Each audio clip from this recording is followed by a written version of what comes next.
Hi guys, നിങ്ങൾ ഏറെ കാത്തിരുന്ന +1 ഇംപ്രൂവ്മെന്റ് റിസൾട്ട് പബ്ലിഷ് ചെയ്തിട്ടുണ്ട്. ഇതിന്റെ കൂടെ തന്നെ ഒരു ഹാപ്പി ന്യൂസും ഞാൻ നിങ്ങൾക്ക് വേണ്ടി എന്ത് ചെയ്യാണ്, അനൗൺസ് ചെയ്യുകയാണ്. നിങ്ങൾക്ക് ഒഫീഷ്യലായിട്ട് റിസൾട്ട് ചെക്ക് ചെയ്യണമെങ്കിൽ താഴെ ഡിസ്ക്രിപ്ഷനിലും കമന്റിലും ഒക്കെയുള്ള ലിങ്ക് ക്ലിക്ക് ചെയ്യുക കേട്ടോ. ഇനി ഹാപ്പി ന്യൂസിലോട്ട് തിരിച്ചു വരാം. +1 എക്സാം പബ്ലിക് ആദ്യമായി നടന്ന സമയത്ത് മാത്സ് എക്സാം ഡിഫിക്കൽട്ട് ആയിരുന്നു. ഫിസിക്സിന്റെ കേസിലും അത്യാവശ്യം ഡിഫിക്കൽട്ട് ആയിരുന്നു. ഒരുപാട് പേർക്ക് മാർക്ക് നഷ്ടപ്പെട്ടിട്ടുണ്ടായിരുന്നു. ബയോളജിയിലും കെമിസ്ട്രിയിലൊക്കെ കുറച്ച് മാർക്ക് നഷ്ടപ്പെട്ട കുട്ടികളുണ്ടായിരുന്നു. അപ്പോൾ അവരാകെ വിഷമത്തിലായിരുന്നു.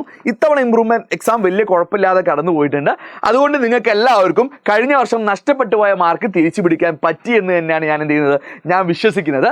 നിങ്ങളുടെ ഈ ഓവറോൾ അക്കാഡമിക് ജേണിയിൽ +1 +2 ജേണിയിൽ എഡ്യൂപോർട്ടിന് എന്തെങ്കിലുമൊക്കെ ചെറിയ രീതിയിലെങ്കിലും ഒരു ഇൻഫ്ലുവൻസ് നൽകാൻ സാധിച്ചിട്ടുണ്ട് എന്ന് നിങ്ങൾ വിശ്വസിക്കുകയാണെങ്കിൽ ഡെഫിനറ്റ്ലി നിങ്ങൾ എന്ത് ചെയ്യണം, നിങ്ങളുടെ റിസൾട്ടിന്റെ സ്ക്രീൻഷോട്ട് ഈ കാണുന്ന വാട്സ്ആപ്പ് നമ്പറിലോട്ട് അയക്കണേ. ഇനി ഹാപ്പി ന്യൂസ് ഒന്നും കൂടി ഞാൻ അനൗൺസ് ചെയ്യുകയാണ്. +1 റിസൾട്ട് ബേസ് ചെയ്തിട്ട് ഞങ്ങളൊരു സ്കോളർഷിപ്പ് പ്രഖ്യാപിച്ചിരുന്നു.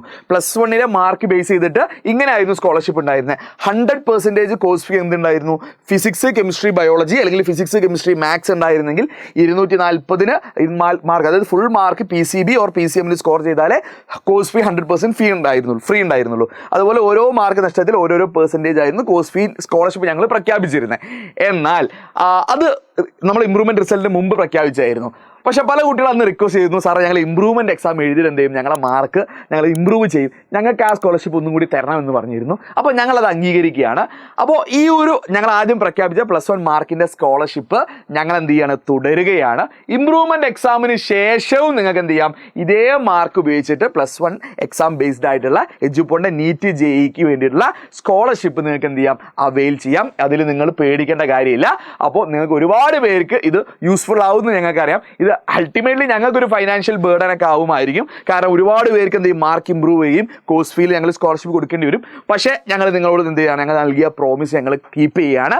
അപ്പോൾ ഇതിലൊരു കാര്യം കൂടി നിങ്ങൾ ശ്രദ്ധിക്കണം. +1 ബേസ് ചെയ്തിട്ട്, അതായത് ഇംപ്രൂവ്മെന്റ് എക്സാമിന് ശേഷം ഞങ്ങളൊരു ലാസ്റ്റ് ഡേറ്റ് വെച്ചിട്ടുണ്ട്. നിങ്ങൾ മെയ് 5 ഉള്ളിൽ നിങ്ങൾ എന്ത് ചെയ്യണം, മസ്റ്റായിട്ടും എഡ്യൂപോർട്ടിൻ്റെ നീറ്റ് JEE റിപ്പീറ്റർ പ്രോഗ്രാമിൽ നിങ്ങൾ രജിസ്റ്റർ ചെയ്തിരിക്കണം. എങ്കിലേ നിങ്ങൾക്ക് +1 ബേസ് ചെയ്തിട്ട് എന്തുണ്ടാവുള്ളൂ, സ്കോളർഷിപ്പ് ഉണ്ടാവുള്ളൂ. അതിനുശേഷം ഞങ്ങൾ ബാക്കിയുള്ള സ്കോളർഷിപ്പ് +2ൻ്റെയും അല്ലെങ്കിൽ ഓവറോൾ മാർക്ക് ബേസ് ചെയ്ത സ്കോളർഷിപ്പുകളും അല്ലെങ്കിൽ നീറ്റ് JEE സ്കോർ ബേസ് ചെയ്തുള്ള സ്കോളർഷിപ്പും അല്ലെങ്കിൽ ഞങ്ങൾ ESAT എക്സാം നടത്താൻ പോകുന്നുണ്ട് മെയ് 6.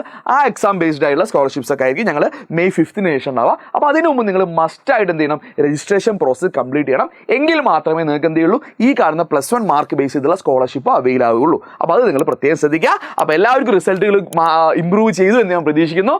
അപ്പോൾ നമുക്ക് കാണാം.